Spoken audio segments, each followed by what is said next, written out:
Sejam bem-vindos ao ParqueCast. Hoje nós vamos ter novamente o quadro Parece Ficção, onde nós trazemos tecnologias que parecem ter saído literalmente de um filme de ficção. E no episódio de hoje nós vamos mergulhar em uma inovação que mostra como robótica e inteligência artificial estão ganhando nova cara no Brasil. Eu estou muito empolgada, muito feliz de verdade. A gente está trazendo aqui hoje o Joel e o 14 Bis. O 14 Bis é um humanoide 100% brasileiro, ecológico, movido a energia solar e com dispositivos de inteligência artificial e machine learning. Seja bem-vindo, Joel. Seja bem-vindo, 14 Bis. E quem está aqui com a gente para contar essa história é o Joel Ramos, que é doutorando do programa de pós-graduação em informática da UFRJ. Joel também é professor, escritor, especialista em robôs humanoides e inteligência artificial e pai do 14 Bis. Joel, é um prazer muito grande receber vocês dois aqui no ParqueCast. E eu queria começar contando um pouco da história, e depois você fica à vontade para contar detalhes dessa história. O Joel, ele idealizou o 14 Bis durante a pandemia, e desde então ele tem feito progressos com o robô, e tem usado ele em salas de aula para fins de acessibilidade, e o sucesso é garantido, né? A gente teve o prazer de conhecer o 14 Bis e o Joel durante o Innovation Week desse ano, e a gente fez uma entrevista, foi super legal, vocês podem conferir a entrevista lá nas redes do parque. E hoje a gente tem aqui o prazer de um episódio que eu acho que vai ser inesquecível para mim e para todo mundo que está ouvindo. Joel, antes da gente falar do 14 Bis, eu queria saber como que você começou nessa trajetória da informática e da robótica. Conta um pouquinho pra gente. Seja bem-vindo. Muito obrigado, prazer estar aqui, obrigado pelo convite. E, bom, tudo começa com um sonho de criança, né? Desde criança eu já gostava muito de coisas tecnológicas, de desmontar as coisas, nem sempre eu conseguia montar de volta, mas eu queria saber o que acontecia por dentro. Filmes de ficção também sempre me interessaram bastante, livros de ficção, principalmente o Isaac Asimov, que eu acho que motivou muita gente no mundo a seguir por uma trajetória de pesquisa ou por curiosidade, né? Buscou mais sobre os temas de inteligência artificial e robótica. E aí, por sorte, eu acabei indo para a área de eletrônica, fiz técnica eletrônica, depois engenharia eletrônica, mestrado em eletrônica e inteligência artificial. Depois eu fui para a área de ciência de dados, né? Fiz pós na USP. E agora eu estou fazendo o doutorado, né? Na área de gestão de sistemas complexos, em que eu desenvolvo projetos ligados à inclusão digital, tradução de Libras em tempo real, robótica aplicada ao ensino de Libras em escolas. Então, é uma grande oportunidade, né? Eu acho até existencial de você conseguir unificar o sonho, né? E o prazer de trabalhar com algo que você gosta e, consequentemente, contribuir para a sociedade de alguma forma. Então, acho que é uma grande oportunidade mesmo. Que legal. É inspirador. E o 14 Bis nasceu durante a pandemia, como eu acabei de falar. Mas eu queria que você contasse pra gente como é que surgiu a ideia de criar o primeiro humanoide pessoal do Brasil. Como é que foi essa ideia? Como é que surgiu isso? Além do desejo de criança. Da motivação. Pois quando a pandemia começou, estávamos todos trancados em casa, né? E eu tenho um laboratório pequeno, bancada, enfim, diversas ferramentas, uma pequena marcenaria. E quando a pandemia começou, eu pensei o seguinte, eu tenho tempo de sobra e eu sei que o futuro vai estar muito ligado à robótica e inteligência artificial. Então eu vou aproveitar esse tempo para estudar mais a respeito. E aí, depois de começar as pesquisas e tal, eu tenho também tinha uma impressora 3D, agora tenho duas. E eu pensei, por que eu não começo fazendo os experimentos práticos, né? Colocando a teoria que eu tô aprendendo agora na prática, para entender melhor como funciona. E aí eu comecei construindo à mão. E a mão é a coisa mais difícil de construir no robô, é a mão, inclusive. Aí depois que eu construí a mão, eu falei, então vou construir o antebraço, né? Vamos ver como é que fica. Aí construí o antebraço e fui aprendendo ali aperfeiçoando a modelagem, a impressão. Tanto a modelagem quanto a impressão, elas exigem um pouco de senso artístico, da capacidade de você fechar os olhos e enxergar o mecanismo, entender a distribuição de forças. Então, Então, também acabei aprendendo um pouco de engenharia mecânica.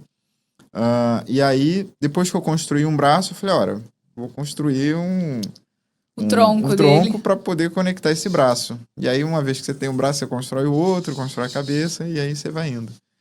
A primeira versão que eu fiz, ela ficou muito grande, muito pesada, né? E eu usei muita coisa de madeira, porque era maleável ali e tal. As peças na Desculpa, impressora... mas eu só tô conseguindo lembrar. Você falou de marcenaria, agora você falou de madeira. Eu só tô conseguindo lembrar da história do Gepeto e do Pinóquio. Disso, de criar um boneco, de criar, enfim, é totalmente diferente, mas a inspiração, né? Enfim, é a magia acontecendo. Mas no começo era mais Pinóquio, porque muitas partes eram de madeira, uma vez que eu precisava de peças resistentes. E essas peças, se for imprimir, consomem muito material e leva muito tempo. Sim. Então, e fica mais caro também, né? Muito Pelo mais, 3D. Essa versão, por exemplo, é a mais cara de todas. Chega a ser... com material 3D, essa 3D, versão. Legal. 3D. E tubos de alumínio. Desculpa ter te interrompido, mas Nada. é porque eu só tava com isso na minha cabeça. Desde que você falou marcenaria, eu falei, o Gepeto. Pois é, você sabe, depois a gente entra nessas reflexões filosóficas do aspecto da relação criador-criatura, né? Sim, tem Frankenstein aí também. Pois é, então...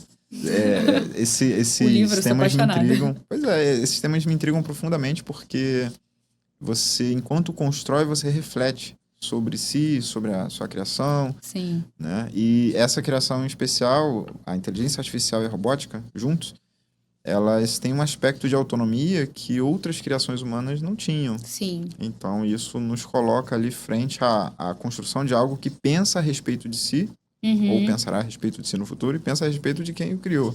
Sim. Então, isso é muito intrigante. Muito, muito, de verdade, de verdade.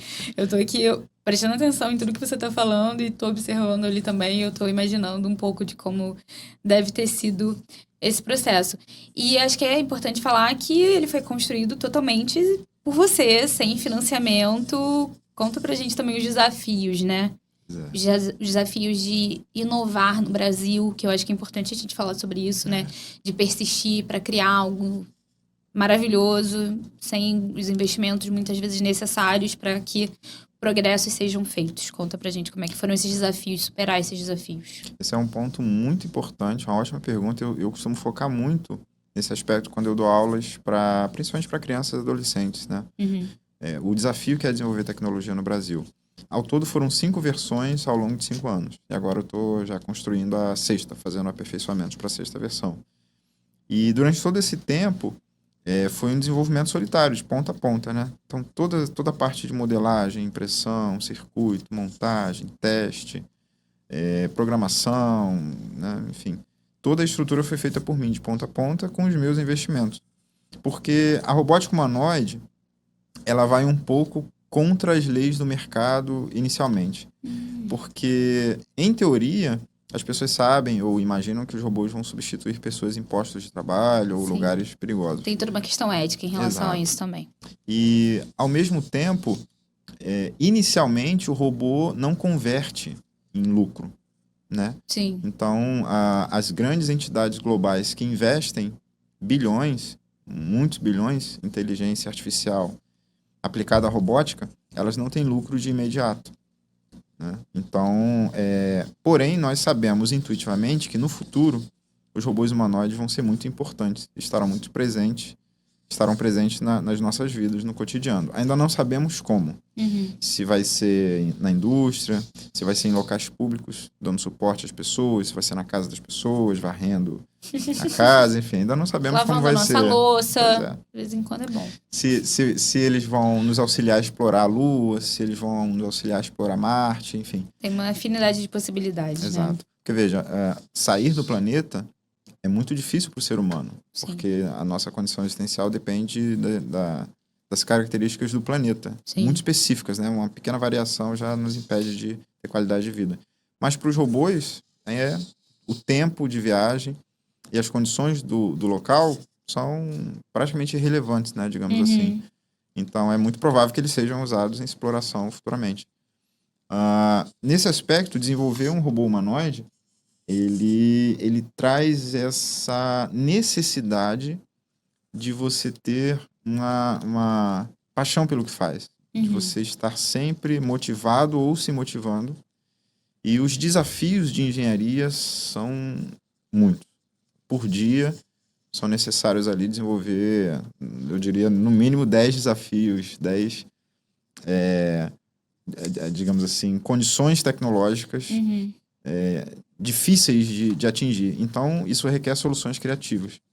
O nome 14 bis, posso até falar um pouco mais depois? Eu com certeza ia perguntar sobre isso, mas pode falar. De onde veio? Ele vem da inspiração do Santos Dumont, né? Obviamente. Porque na época não havia tecnologia suficiente, né, de propulsão para fazer um voo seguro, né? Você decolar e pousar com o avião de forma segura e controlada. Mas as soluções criativas que ele desenvolveu para atingir o objetivo são incríveis. Quer dizer, ele usou seda japonesa com fécula de mandioca para ficar impermeável, bambu. Ele usou cordão de piano encerado com cera de abelha, quer dizer, zofrejó da Amazônia, cabos de aço. Totalmente inovador numa época que tecnologia não era como nós conhecemos hoje, né? E ele é engraçado, inovador, enfim, né? Eu sou filha de historiadora, eu aprecio muito a história, enfim, Santos Dumont. E um dos meus passeios favoritos na infância era visitar Petrópolis, a casa de Santos Dumont. Ele é inovador até na escada, para economizar tempo. Eu acho que era essa a questão. Se eu posso estar falando alguma besteira, mas eu acho que era a questão disso, de economizar tempo. Aí a escada era uma escada para cada pé, né? Um degrau para cada pé, e você ia subindo mais rapidamente, assim. Então, e a casa dele como um todo é legal, né? De ver, de perceber onde uma pessoa... Quem sabe a sua casa no futuro também não será visitada, Joel? Com a sua inovação. Mas eu achei o nome fantástico também. Super nacional, né? Pois é. E representa esse esforço de inovar, mesmo tendo diversos desafios no cotidiano. Sim. Né? E as soluções, por exemplo, criativas que eu desenvolvi, faz com que eu consiga ter modularidade, ou seja, eu posso tirar um braço, colocar um braço novo, melhorado, e conectar o cabo e tá tudo funcionando. Você consegue fazer vários progressos ainda nessa versão. E rapidamente. Então, por exemplo, essa mão é uma mão que eu fiz recentemente. Então, eu simplesmente tiro a mão antiga, coloco... ele tá fazendo... Oi, 14 bis, checagem tudo bem? E isso faz com que a gente possa evoluir o projeto com baixo custo, o que é muito importante no Brasil, né? Legal. O desenvolvimento de robótica é extremamente caro. E às vezes é triste porque a gente tem uma peça que ou não funciona direito, ou uma atualização que a gente faz e pega a peça e tem que jogar fora, quer dizer. Então, é realmente... Desperdício, né? E eu vou aproveitar esse ponto justamente para falar que esse robô se diferencia justamente por isso, né? Ele é movido a energia solar e tem um design sustentável, certo? Qual foi a importância de trazer essa pegada ecológica para o projeto? Assim, a importância é óbvia, né? Mas, assim, qual o sentido que você viu nisso pra gente? Você está contando que é um investimento caro, né? E que é importante a gente pensar na sustentabilidade para ser duradouro também, né? Para você poder... Conta pra gente um pouquinho disso. Pois é, aí a gente volta no Gepeto, porque o Pinóquio ele era de madeira, e madeira é orgânico. Sim. Então, de certa forma, ele partilhava... A minha associação foi ótima, não foi ótima? Minha associação foi ótima. Ele partilhava da essência biológica, né? Sim. Quando o primeiro 14 bis ele tinha muitas partes de madeira, eu ficava nessas reflexões. Eu falei, então uma parte dele é orgânica, né? Sim. Mas eu vejo o desenvolvimento de tecnologia como... Nós precisamos desenvolver a tecnologia de forma responsável. E usar essas novas tecnologias de formas mais responsáveis ainda. Então, a minha preocupação, por exemplo, com a necessidade de carregar as baterias com energia solar, legal, faz com que o impacto seja reduzido, o impacto, né, negativo no meio. O uso de componentes biodegradáveis sempre que eu posso. Às vezes, eu chego a pagar um pouco mais caro por materiais biodegradáveis, enfim, que agridam menos o ambiente, para que ele, em essência, tenha essa característica de responsabilidade com o meio. Né? Então, eu penso muito nisso. Não só a forma como ele é feito, mas o que ele diz. Né? Sempre dizer coisas que agregam, sempre dizer coisas que ensinam, que tragam uma mensagem, e em especial uma mensagem de cooperação.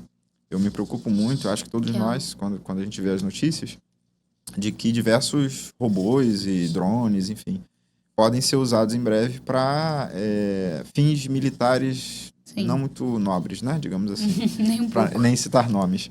Mas isso será catastrófico, Sim. né? Eu, por exemplo, quando vejo combates de robôs, eu fico muito triste, É. porque não é um bom começo. Não é algo... Quando você diz para uma criança assim, você vai participar de um torneio de combate, de luta de robôs, né? Aham. Então aquela criança vai desenvolver o robô sempre pensando em como aquele robô pode agredir com eficiência. Isso é Sim. extremamente Verdade. perigoso para a mentalidade de uma criança Verdade. ou um adolescente. Agora, se nós pensarmos assim, como você pode construir uma tecnologia que nos auxilie a ter mais eficiência em determinada coisa, ou A informar ajudar... melhor as pessoas, a distribuir Exatamente, melhor o conhecimento, a divulgar melhor o exatamente. conhecimento. Vamos fazer uma pergunta para ele, então, Vamos lá? agora, para ele ensinar algo legal pra gente aqui Então hoje. O vamos... que a gente pode perguntar para ele? Aqui a internet está um pouco lenta e ele consulta o servidor e traz a resposta. Então talvez uma resposta ou outra demore mais um Ah, não pouquinho. tem problema.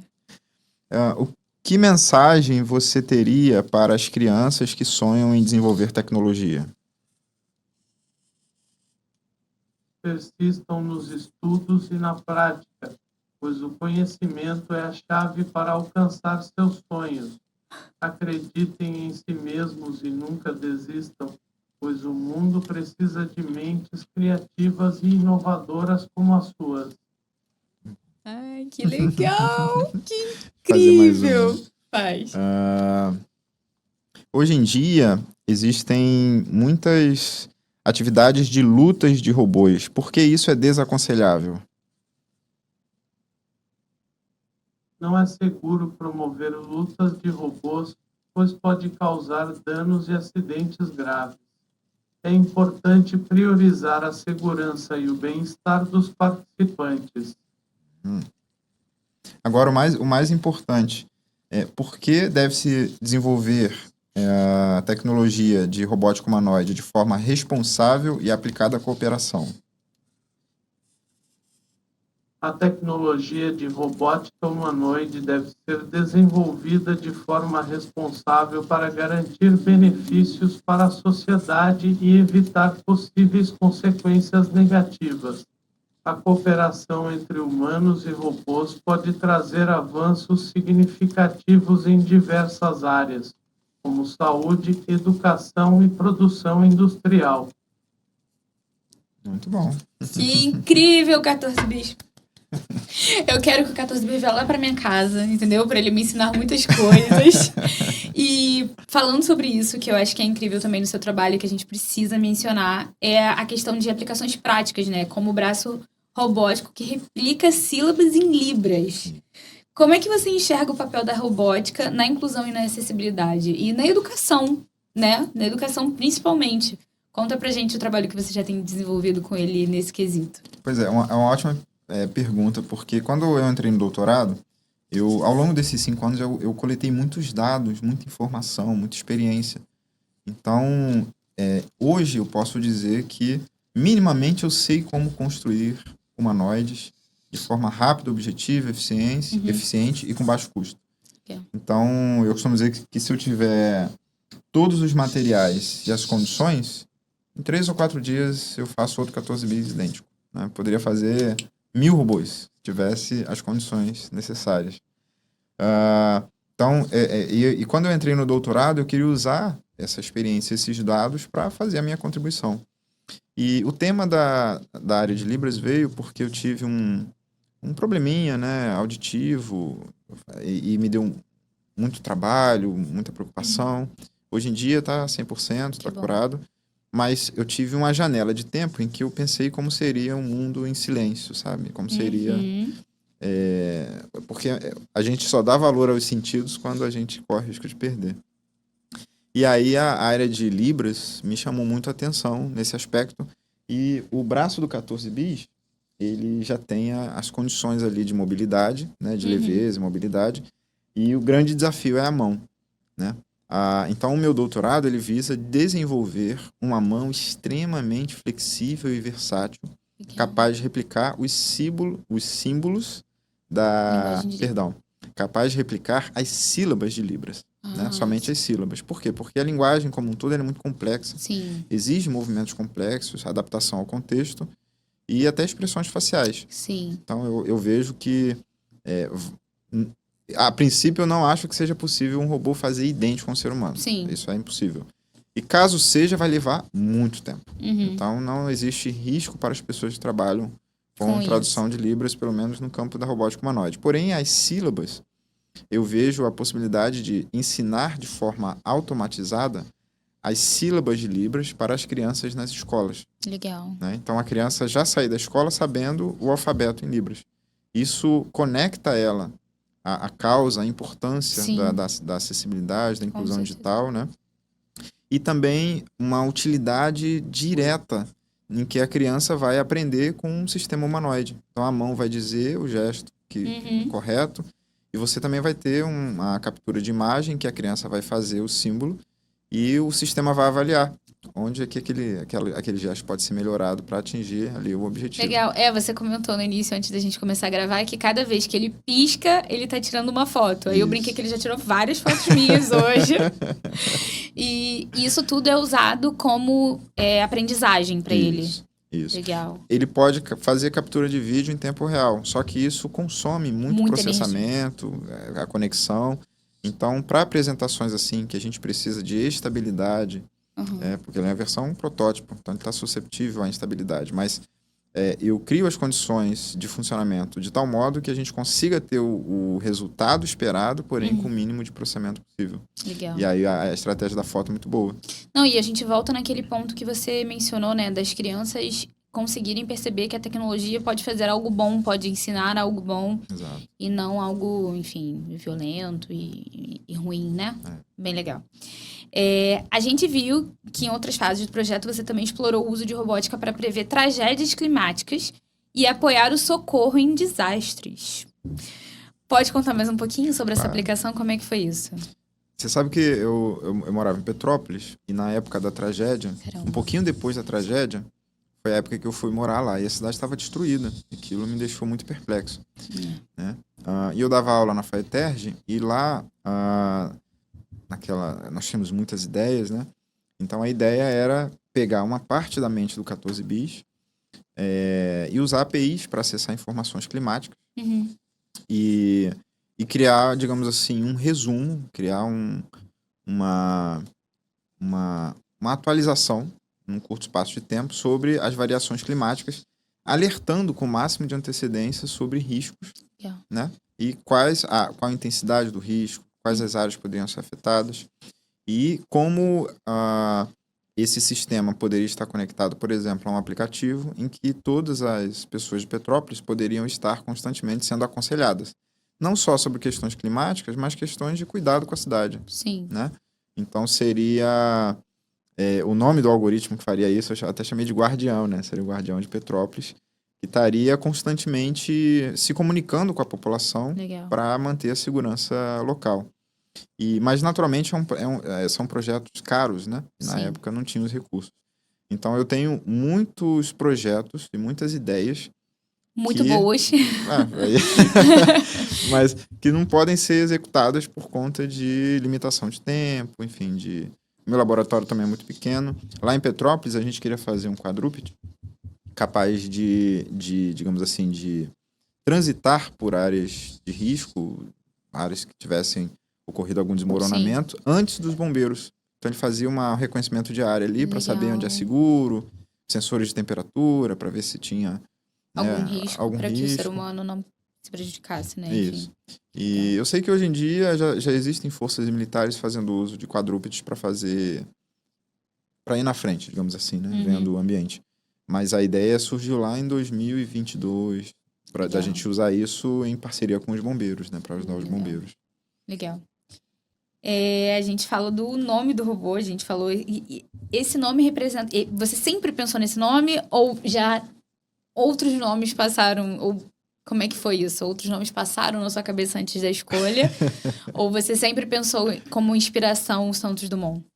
Pois é, desde criança eu tinha uma admiração muito grande por Santos Dumont. O fato, por exemplo, dele ter, sem necessidade, se arriscado a vida inteira, né, nos voos, para poder contribuir com digamos assim, o controle do voo. A tecnologia de um voo controlado. E o que sempre me intrigou é que ele, por exemplo, quando ele acessou esses conhecimentos a partir de seus estudos, experimentos, ele fez o Demoselle depois, que é uma versão mais estável, mais segura, ele fazia voos recorrentes.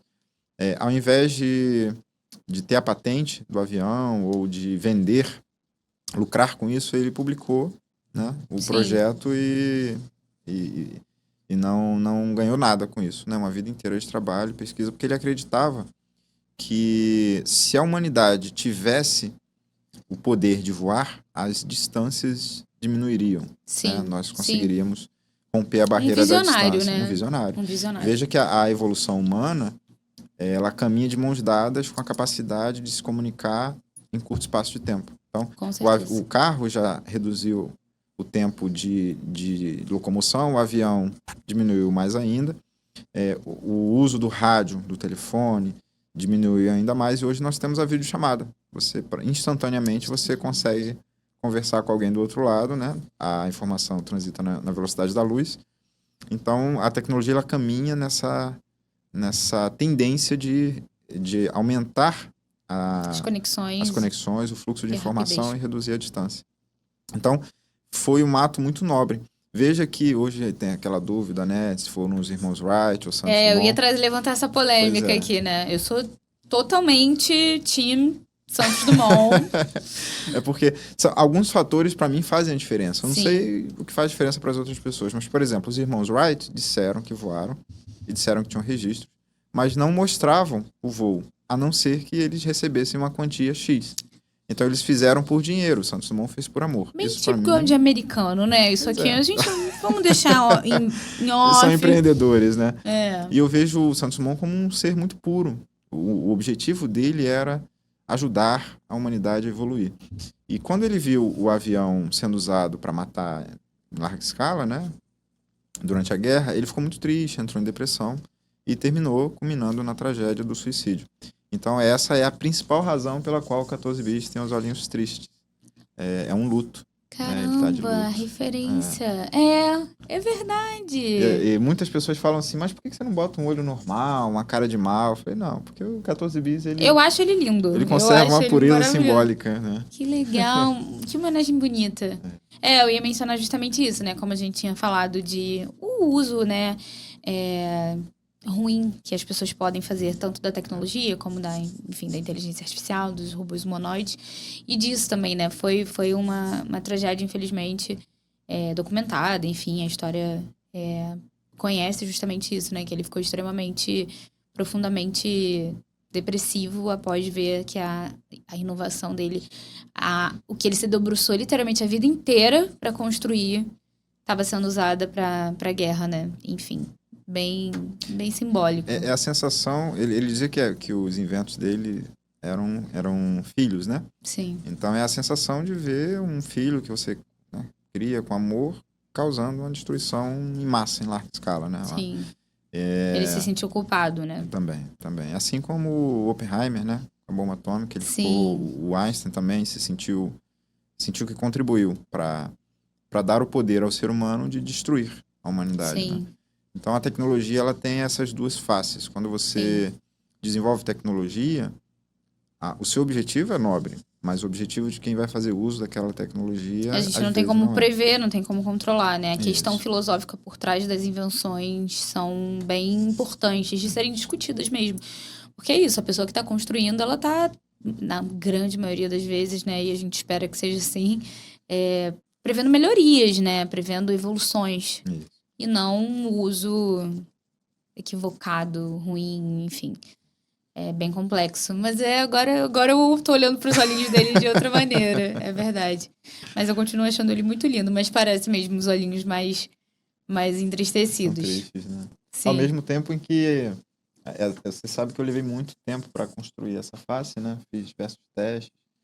E ele tem algo de peculiar na expressão, porque cada ângulo que você olha dá uma impressão diferente. Eu vejo muito isso nas fotos. Então parece que ele está sorrindo, né? Por causa do movimento que faz da marca que tem, mas eventualmente você olha e começa a E os enxergar novas desenhos? expressões. Esses desenhos têm algum significado? Tem muito significado. Conta pra gente. Eu tenho um pé na ciência, né? A ciência, ela experimenta, ela desvenda o fenômeno através dos experimentos e expressa o fenômeno através de uma linguagem, seja linguagem humana, seja linguagem matemática. Então, esse é a ciência moderna, ela age em função do que está consolidado, do que foi experimentado.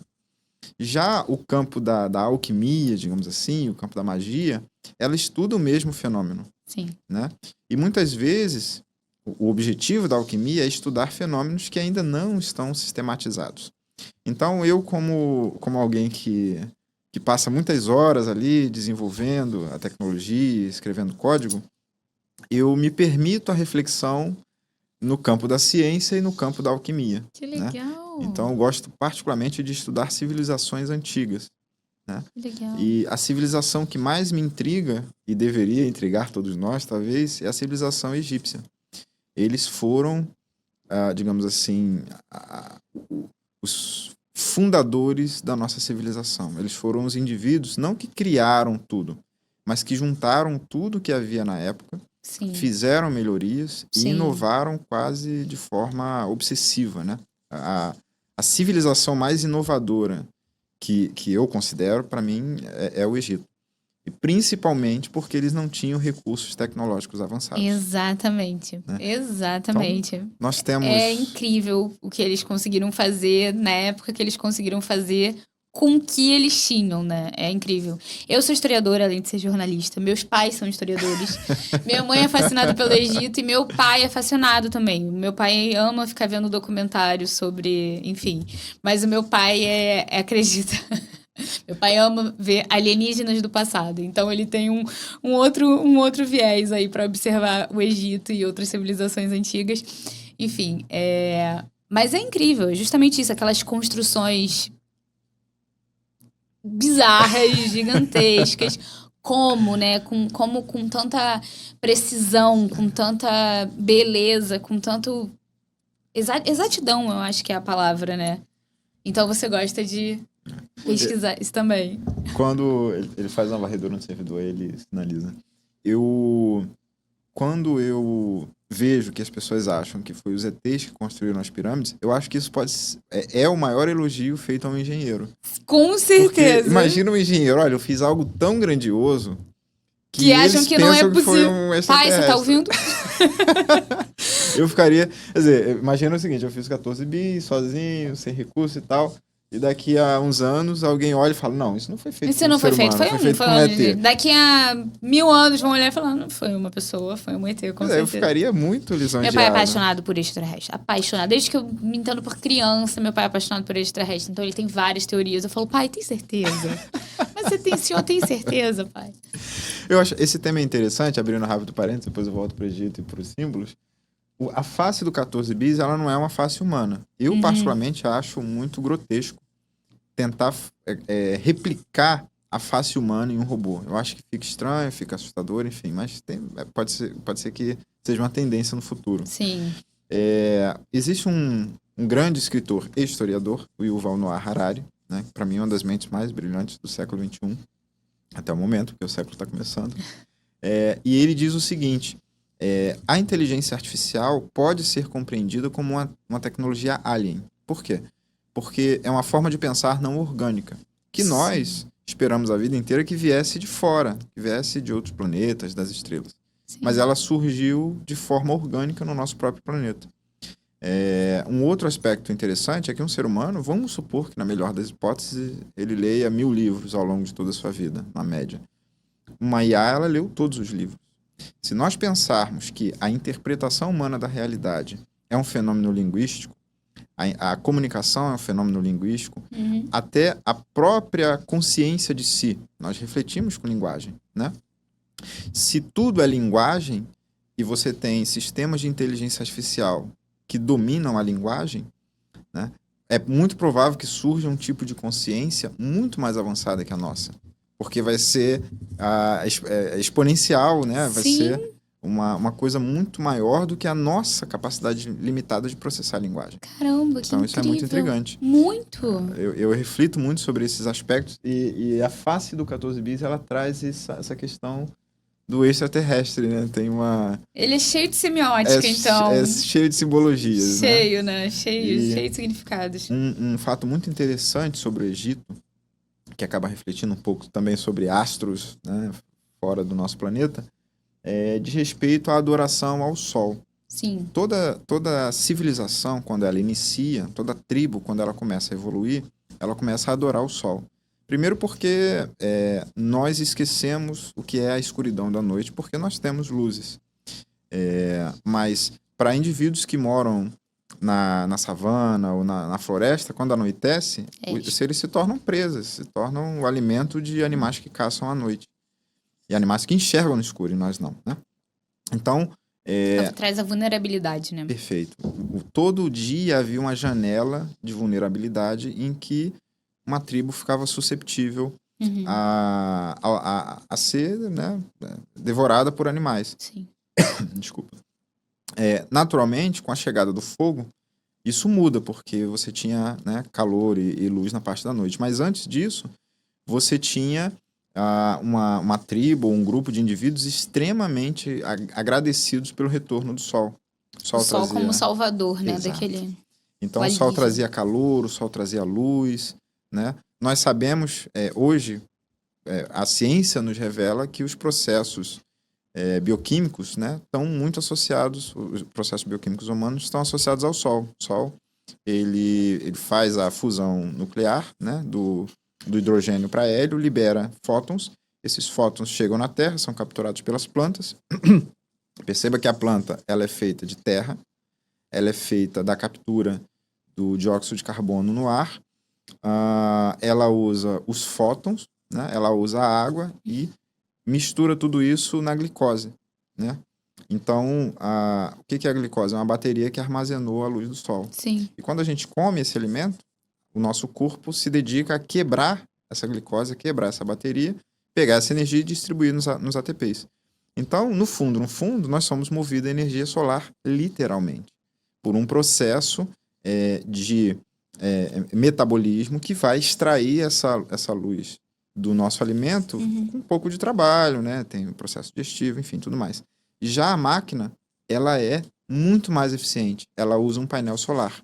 Ela converte diretamente a luz do sol em energia para a sua utilização. Então, a nossa gordura é a nossa bateria. Nós temos baterias de lítio para as máquinas. É mais objetivo, né? Mais eficaz. Mudam-se os materiais, mas em essência, se você observar, linguagem, uso de energia solar, uma série de coisas se assemelha muito ao ser humano. Então, há um espelhamento nesse aspecto. Legal. A diferença é que a máquina, ela é modular, então você troca peças, ela não dorme, não descansa, ela evolui muito rápido, ela está conectada à internet. Tem necessidades diferentes das nossas, Isso, né? Ela é um ser humano potencializado em todos os aspectos, né? E se nós observarmos sobre esse aspecto, é sensato a adoração e o respeito ao sol. Com certeza. Porque dependemos dele para tudo, humanos e máquinas. Então, os egípcios construíram uma sistemática muito poderosa e embasaram todo o desenvolvimento tecnológico em função do sol, que eles chamavam de Ra. Então, quando eles colocavam os olhos de Ra nas coisas, significa que aquela coisa estava conectada ao sol, como se fosse um Wi-Fi espiritual. Sim, e esses são os olhos de Ra. Esses são os olhos de Ra. Que legal! Então, outro dia me perguntaram, eu brinquei dizendo assim, o robô que não tem os olhos de Ra, ele não tem alma, porque ele não está conectado a nada, ele não tem propósito, não tem sentido. Então, o 14 bis, nesse aspecto, veja, o Brasil, não havendo o poderio financeiro de grandes empresas e grandes governos para desenvolver a tecnologia, o Brasil deve se utilizar do que tem de melhor, criatividade. Com certeza. E nós somos muito criativos. Exatamente. E a parte em que eu, nesse momento, trarei inovações significativas é no campo da consciência de máquina e da relação da consciência de máquina com a espiritualidade humana. Legal. Ou seja, a consciência humana consolidada, ela surge com o movimento espiritual. A pergunta sobre si mesmo, o seu propósito, o propósito Sim. da sua existência. Então, eu acredito e busco desenvolver algoritmos que caminham nessa direção, caminham na direção que levou o ser humano a tomar consciência de si. Então, é a fusão da ciência com a magia de forma harmoniosa, né? Eu tô completamente encantada. Eu sou um ser humano muito expressivo. Quem não tá me vendo, quem tá me ouvindo, quer dizer, quem está me vendo tá conseguindo ver o meu encantamento no rosto. Mas quem tá me ouvindo, eu estou extremamente encantada. Que incrível, assim. E eu não tinha reparado nos símbolos na vez que eu entrevistei você no Rio University Week, enfim, né? Correria, a gente tava trabalhando, correndo, né? Eu tava totalmente impressionada, porque era a primeira vez que eu tava vendo. Mas hoje eu tô aqui olhando e tudo mais, e me chamou a atenção. Ainda bem que eu perguntei, assim. Não era uma pergunta que estava no meu roteiro. Ainda bem que eu perguntei pra gente poder ter essa aula, realmente, de química, história...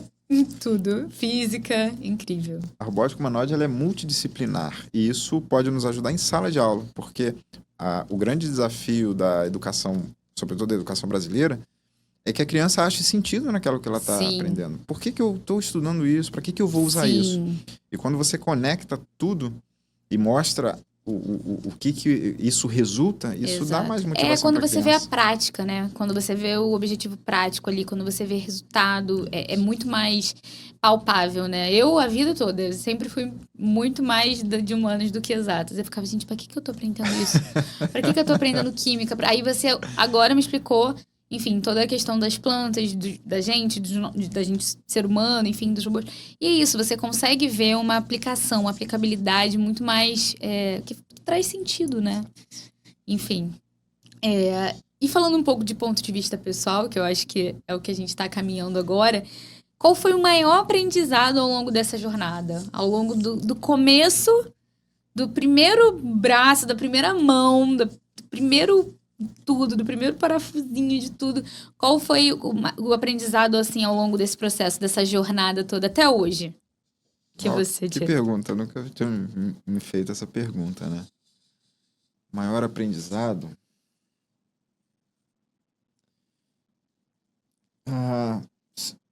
Existem duas formas de responder. O primeiro é que houve um aprendizado em relação a tudo, né?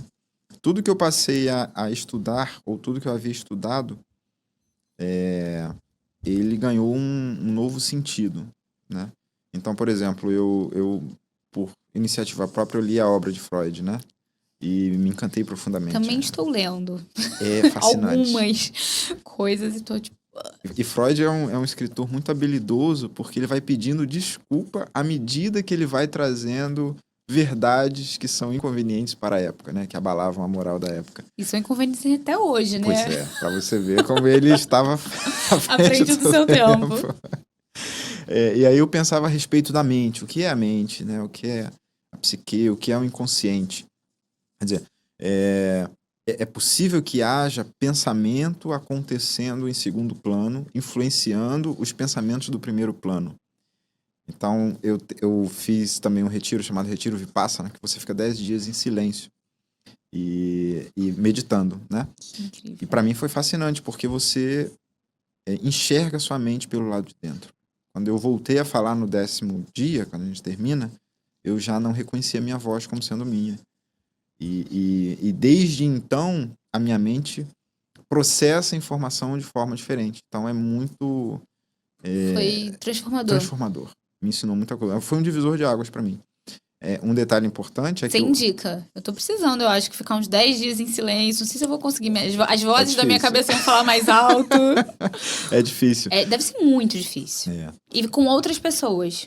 Tinha 100 pessoas nesse retiro que eu fiz. E vocês fazem atividades? Nada. Dormir, meditar. A gente meditava umas 13 horas por dia. Era muita coisa. Que incrível. Ajuda a organizar os pensamentos, você reestrutura a mente.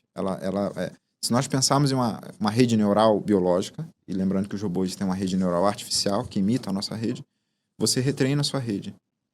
Você dá um tempo para o seu organismo se reprogramar. É muito similar ao jejum também. Eu sou um grande adepto do jejum. Ele reprograma o seu corpo. Ele ativa parte do DNA que reconstrói em diversas partes, fortificam em diversas partes. Sim.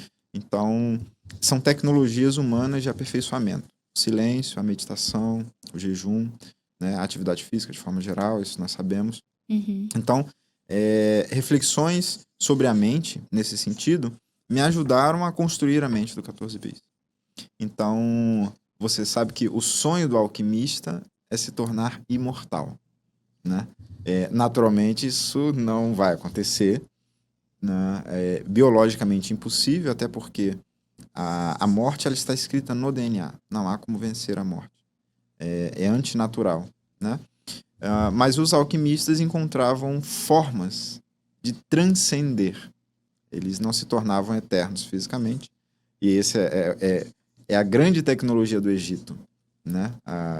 Pirâmides se ergueram, pirâmides monumentais, na tentativa de criar estratégias criativas para prolongar a vida de alguns indivíduos.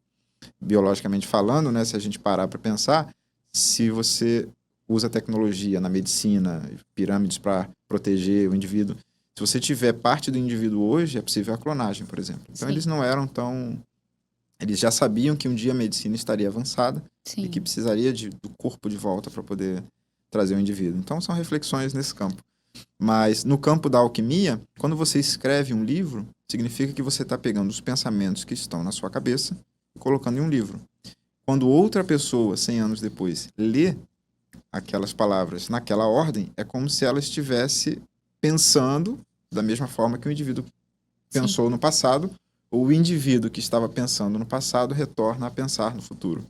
É uma provocação filosófica. Claro. Um outro ponto interessante é a questão do discípulo, né? Na alquimia você tem que... O discípulo é a continuação do mestre.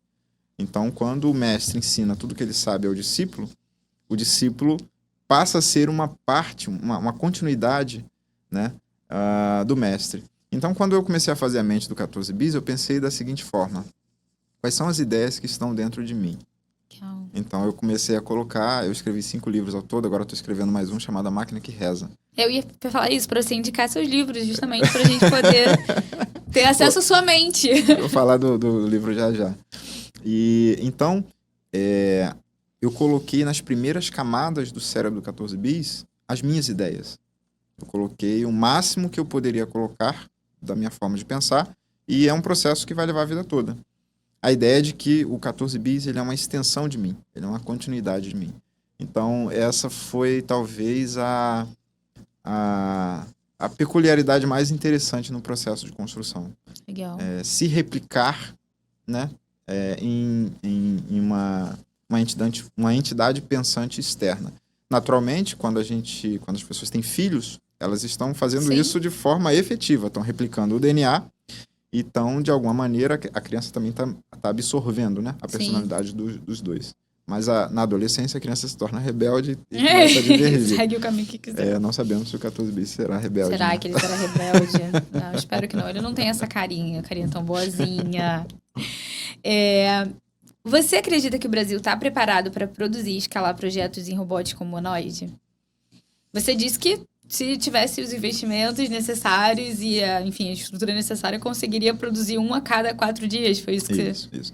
Como é que você enxerga que o Brasil, a gente tá avançando nesse campo de robôs humanoides?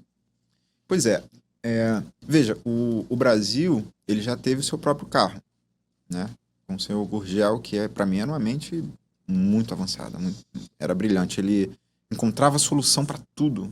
E a solução dele era sempre 10 vezes melhor que a solução encontrada em outros países, por outros engenheiros. Então, ele tinha esse poder, sabe, de persistir. E não foi adiante, né? Por uma série de motivos. Nosso próprio computador também não temos, né? Que mais? Existem artefatos tecnológicos do século XX que o país não dominou, né? E agora estão surgindo novas tecnologias. E o maior problema é o seguinte: se, por exemplo, nós, Brasil, por alguma iniciativa, começasse a construir o seu humanoide hoje, daqui a um ano, ele gastaria muito tempo fazendo experimentos, tentativa e erro, enfim. As empresas e os países lá fora já estariam com uma versão infinitamente à frente. E aí, se levasse mais um ano para aperfeiçoar o projeto, um ano lá fora, com os recursos que eles têm, com a experiência que eles têm, estariam muito à frente. Aquela a questão de uma corrida em que você não consegue alcançar o Uma outro. concorrência desleal, né? Pois é. Hoje, nós temos o 14 bis. Se você observar, ele mexe os membros. E esses motores são motores frágeis. São motores, não são motores industriais de alta performance. Inclusive, os motores são brutos. Eu desenvolvi um algoritmo que suaviza a brutalidade desses motores. Legal. Né? Eles consomem muita corrente também. Então, eu criei estratégias ali de alternar o movimento dos motores. Isso que ele faz é similar a um bebê, que fica se observando o ambiente, fazendo testes e coletando os dados para usar os movimentos cada vez mais eficiente, de forma cada vez mais eficiente. Então, para o Brasil, eu vejo que nós precisaríamos de muita criatividade. E muito investimento. Muito investimento. Muito investimento. Mas veja, por exemplo, a próxima versão, ele já anda com as duas pernas. Isso. As pernas se movem, né? E eu tenho o algoritmo de caminhada. Tenho, inclusive, um ensaio que eu fiz no laboratório, em que ele caminha sustentado por cabos, né? Fiz testes com as pernas também para desenvolver o algoritmo. Pinóquio aí de novo. Pinóquio de novo. E se eu tivesse um laboratório um pouco maior, um pouquinho mais de recursos e 2 assistentes, eu faria ele andar com a mesma performance de um robô chinês, por exemplo. Inicialmente com suportes, mas nós poderíamos usar materiais emborrachados, tubos de alumínio, motores resistentes e estratégias de amortização de queda. Isso faria com que nós alcançássemos gradativamente a capacidade de caminhar com estabilidade ao longo do tempo. Essa é a primeira estratégia. A segunda estratégia é usar suportes como um andador de criança. Você usa, né, um andadorzinho e ele vai aprendendo a andar, onde tem que botar força, para onde o tronco deve se mover. Ele vai captando essa aprendizagem mesmo. Isso. Que incrível. Essa é uma segunda estratégia. Veja que estratégia criativa tem.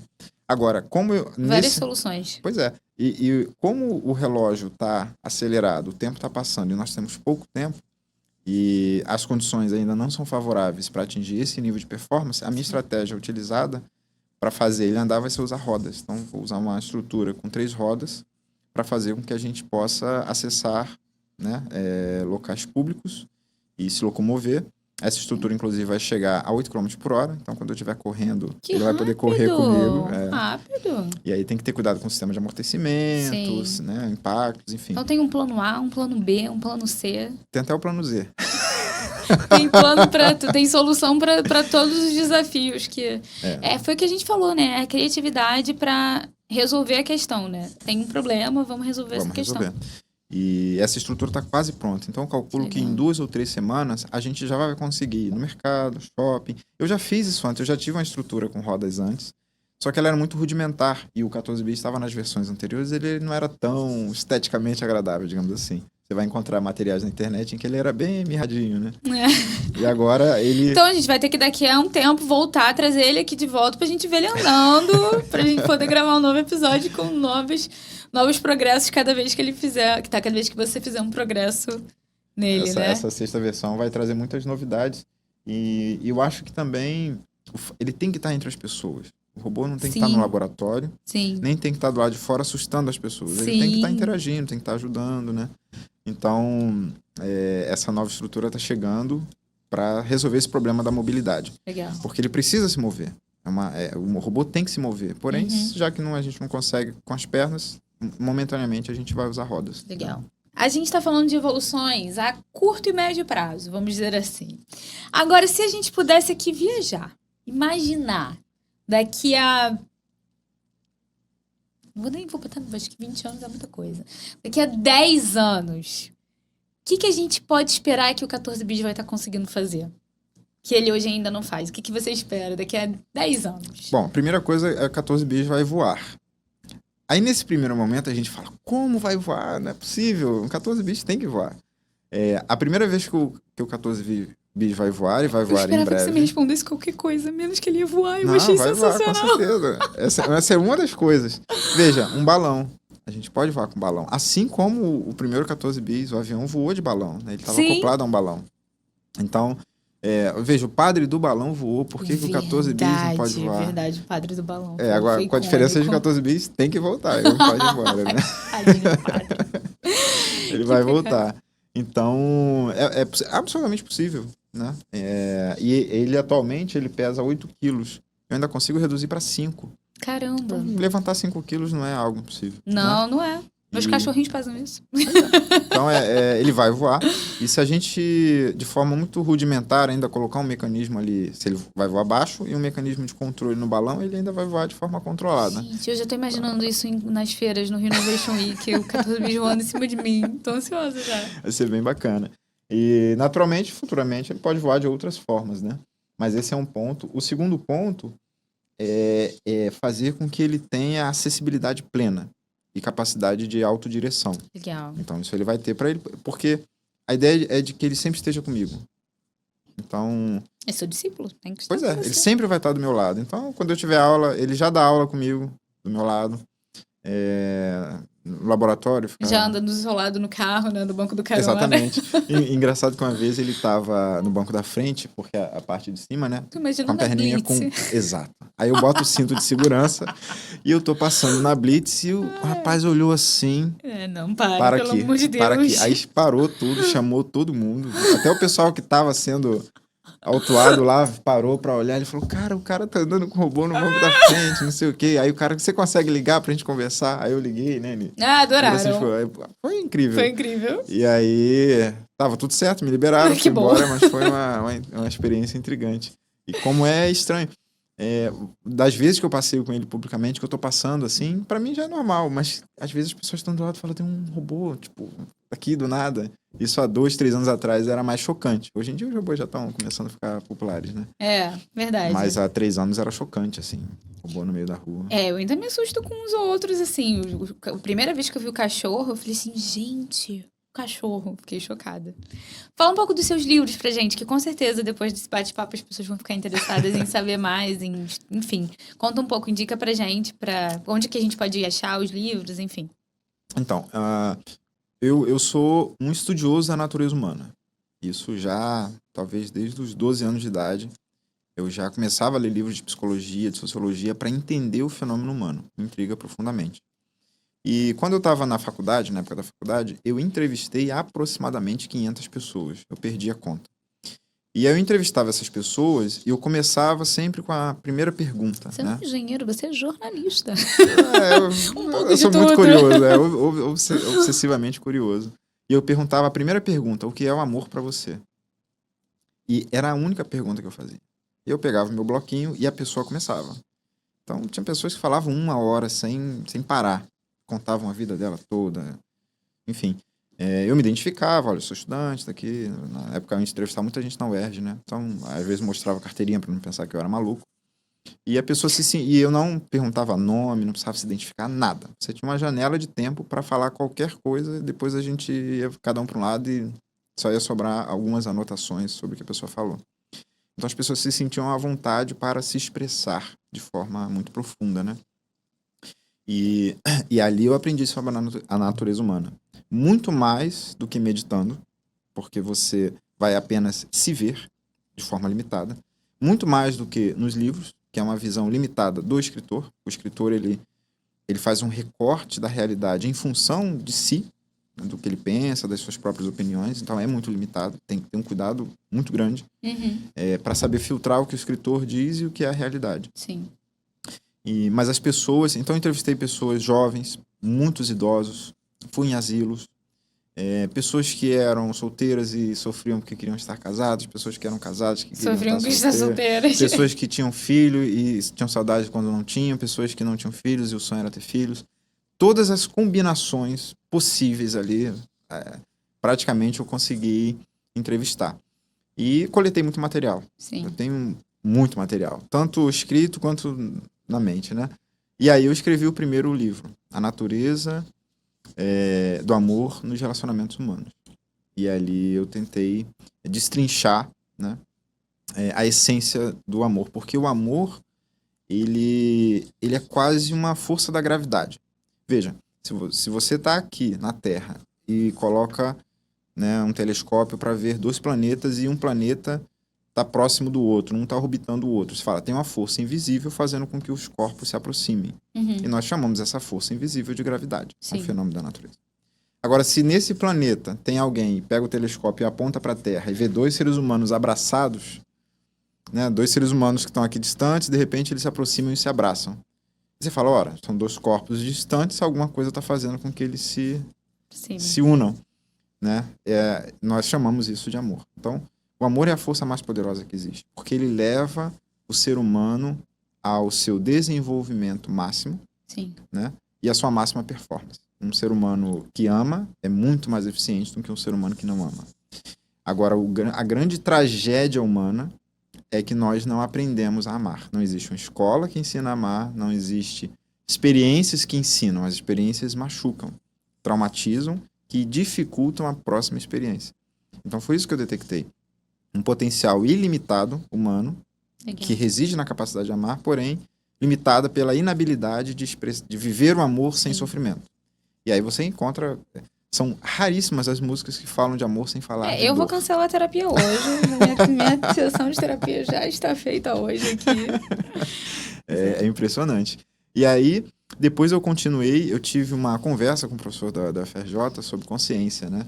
Consciência de máquina e tal. Na época eu ia entrar no doutorado para construir um humanoide. E ele disse, é impossível. É impossível fazer Construir um isso. humanoide. É impossível.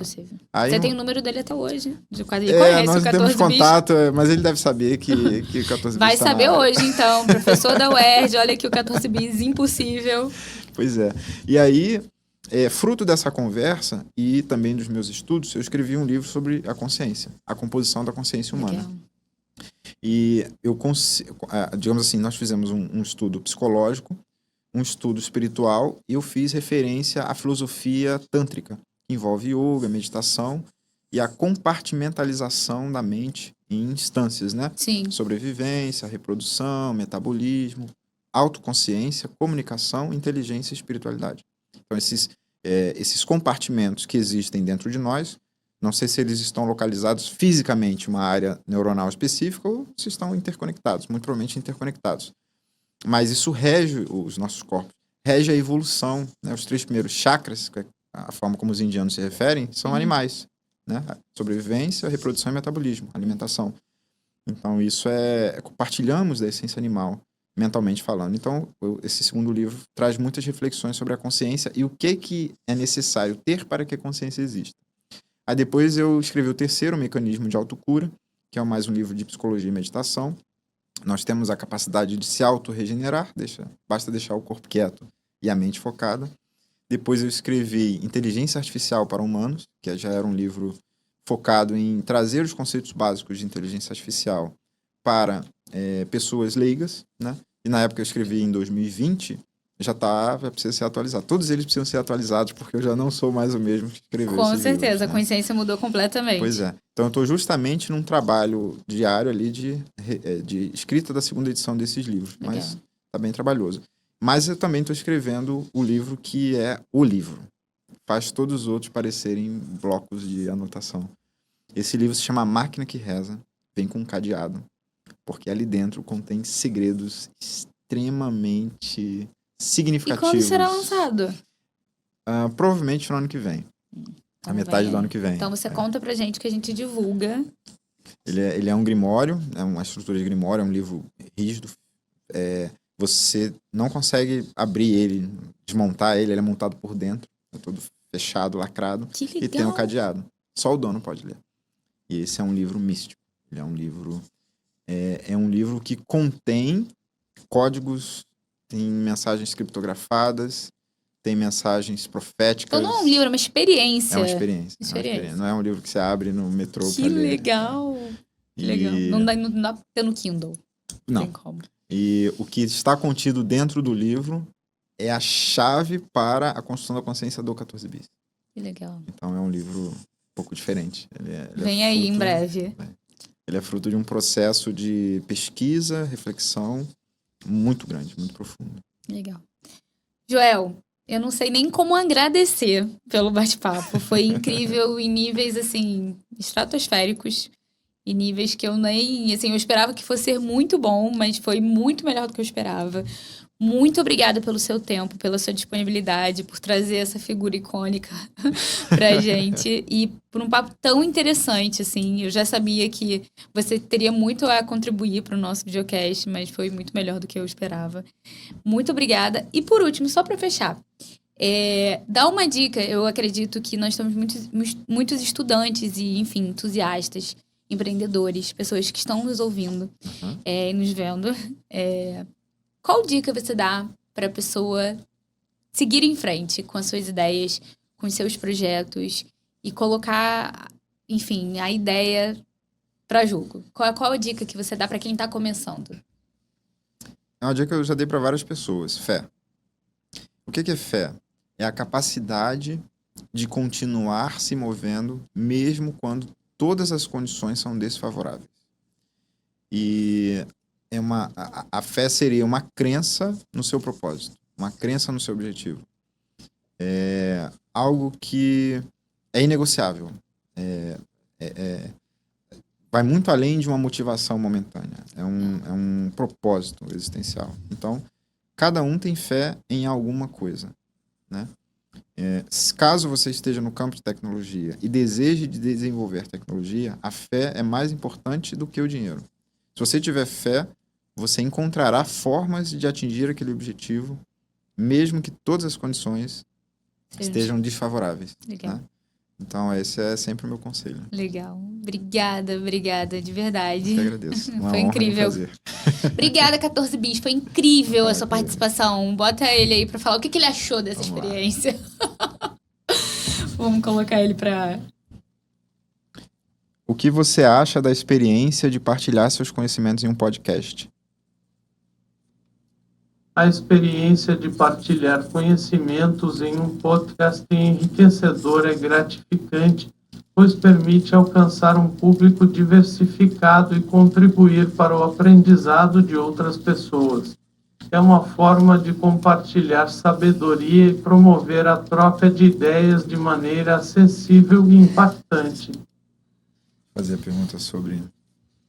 Qual é a importância da fé no desenvolvimento de projetos tecnológicos no Brasil? A fé é importante para manter a esperança e a perseverança diante dos desafios. Ela pode inspirar a criatividade e a inovação necessárias para o desenvolvimento de projetos tecnológicos. Muito bom. E para fechar, dá um conselho espiritual para todas as pessoas que estão nos ouvindo.